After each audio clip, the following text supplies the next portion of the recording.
Let's begin with the discussion in Chapter 2, Elementary Programming. In this chapter, we're going to talk about the basics of programming. We're going to start dealing with variables, constants, expressions, operators.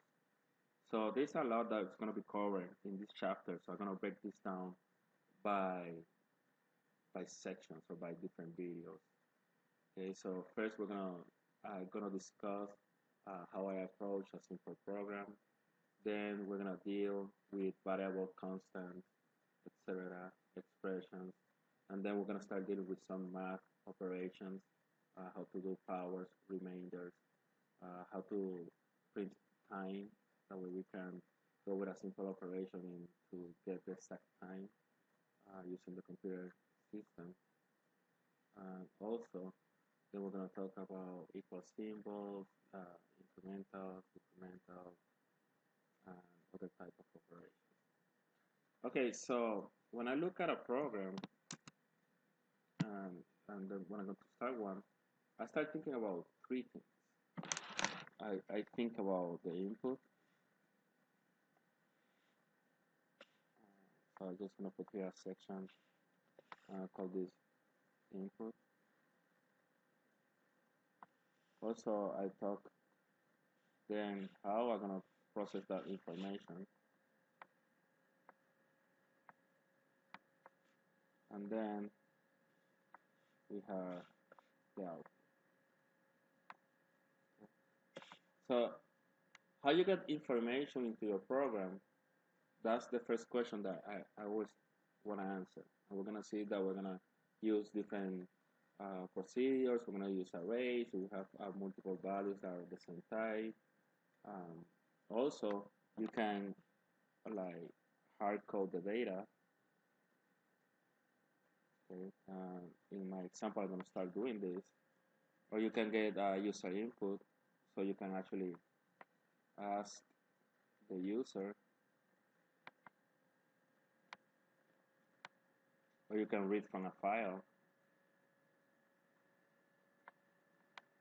or you can read from the web.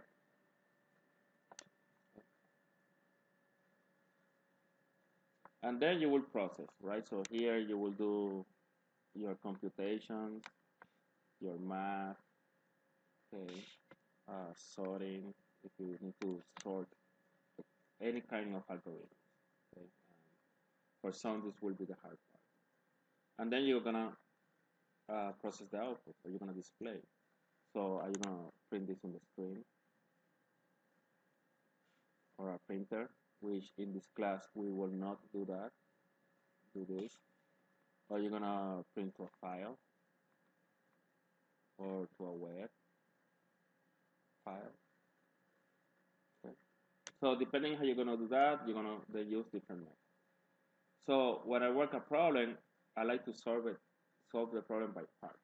I like to do the input first, okay, and then once I get the input and I know I get the right values, right, then I start working with how to process the information, okay, and then I can compare the values with some hand calculations that I do, that I did. That way I can know that my values are correct, some simple values, and then I will do the output, right?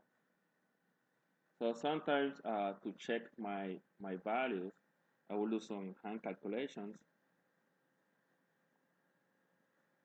and then I will run this part first, and then sometimes I will jump straight to this to make sure that I'm getting the right values, I'm displaying the right values, and then I work the math in between after everything is done. Right? That's kind of like the way I like to do this. Okay, so let's work in a simple problem. Let's say that I have a circle, okay, and the radius is 10 units. Doesn't matter the unit. And then I want to display the area. Okay, the problem is display area. Okay, so you can start your program by doing something simple. So you can say, I'm going to put here in a Word document, program to display the area of a circle given rate. So there are three things that you need to do, right? So thinking about input, processing, and output. Okay, so the first one is enter the radius of the circle. Then you're gonna calculate the area. Okay? And then you're gonna display the area. Okay? So you can see that here we have 3 steps.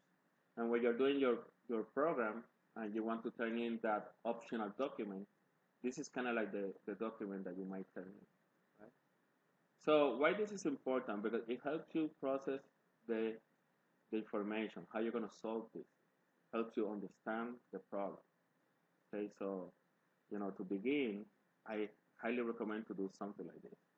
Why? Because now you can see that, let's say now I take out the bullets, and then here I put my // okay.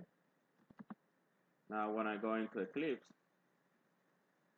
I'm gonna say, let's just do another project.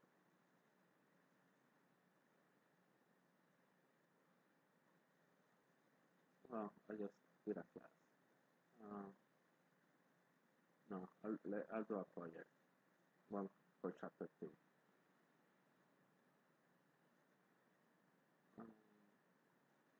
So I'm gonna call this guy chapter 2 files,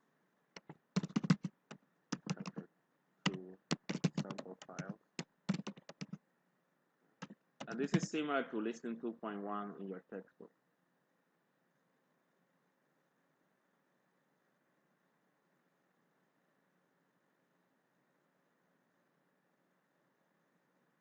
Now on the chapter 2 sample file, I'm gonna create a class called area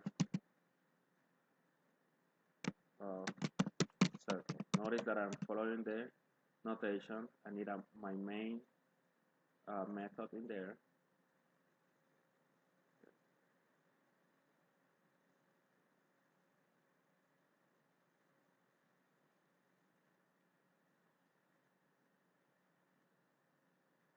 So you can see that here I have my class name area of circle. So the nice thing about having your Word document and understanding your strategy is that you can take these 3 lines, copy paste this, right? And notice how everything comes from your thought process, and then you can paste it in here. And you see now you have your comment. Now all you have to do is just follow this. Okay. So far I don't have the radius, right? So I'm just gonna say here radius. I'm gonna put another comment of circle is 10. And then to calculate the area, here you would say I need the formula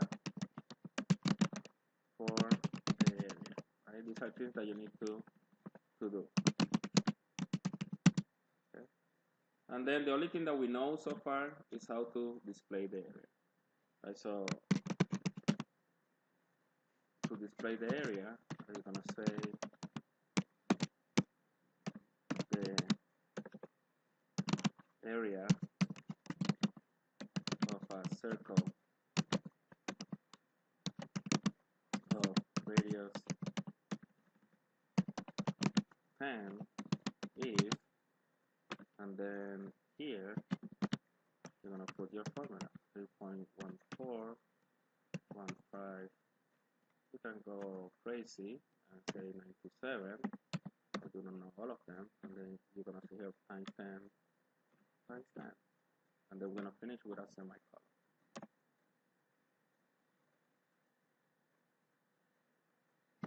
Okay. Here, here, here, here. And then when you run this,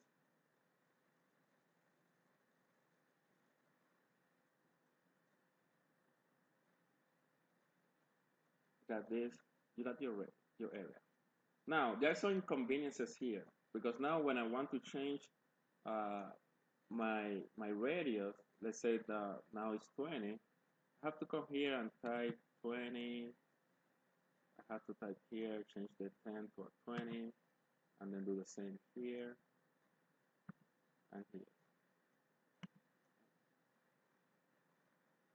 And you can see that this is inconvenient, right? I get the value, and you can double check this in your calculator. So I highly recommend getting your calculator and check values. Times 20 times, whoops, I made a mistake. Let me multiply this by 10, and then times 20. And then you can see that it matches, which is nice. Or you can do it in Excel to verify different radiuses. Okay, so I recommend doing things like that. Now, so how we make this more flexible? We introduce variables. Okay, so let me fix some spacing here. We have different segments, so I need to add a space. And now I'm just going to declare a variable. That variable is going to be named radius. With variables, you need to also define the type of the variable. Okay, so you have different types. For example, that can be integer, it can be double, etc. Depending on the value that you are holding.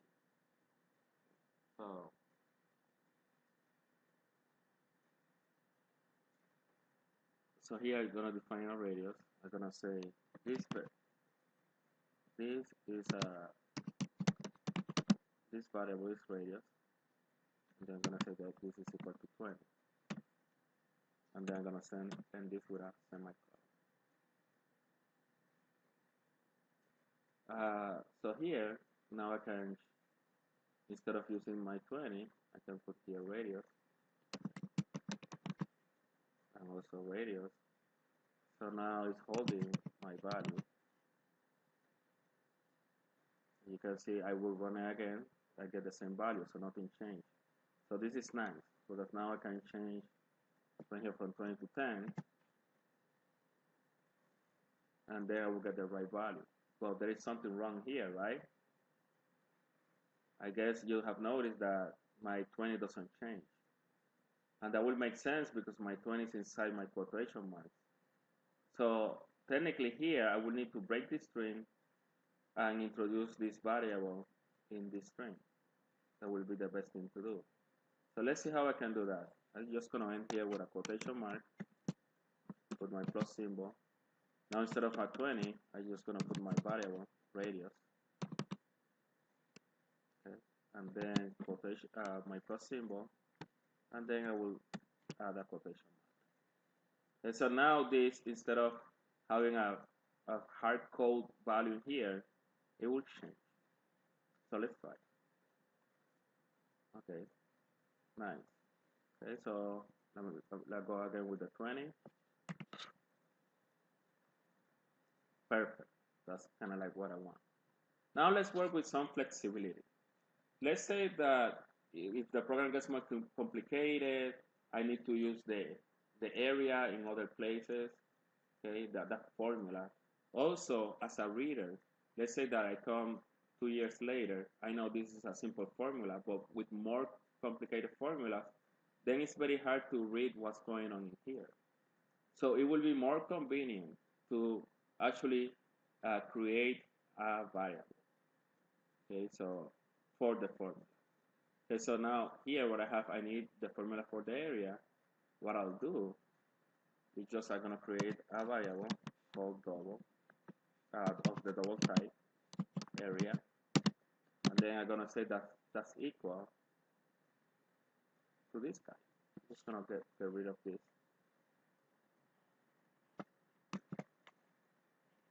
Okay, so that will come here. I just cutting and paste, and then I will put here area. Okay, so notice that it's easier to read. Now I know what this guy is, which is the radius, and then I know what this guy is, which is the area. And now when I run it, right, I get the same value. So really nice. Now I know I have here my formula. Okay, so notice how I follow my thought process of input, process, output, and notice how clean the program is, right? I follow my indentation. I created my variables that is going to hold values and formulas, and then I display this in my output. In the next video, we're going to see how we can make this program more flexible, that instead of hard coding the value, which is what I'm doing here, we're going to have the user enter the value.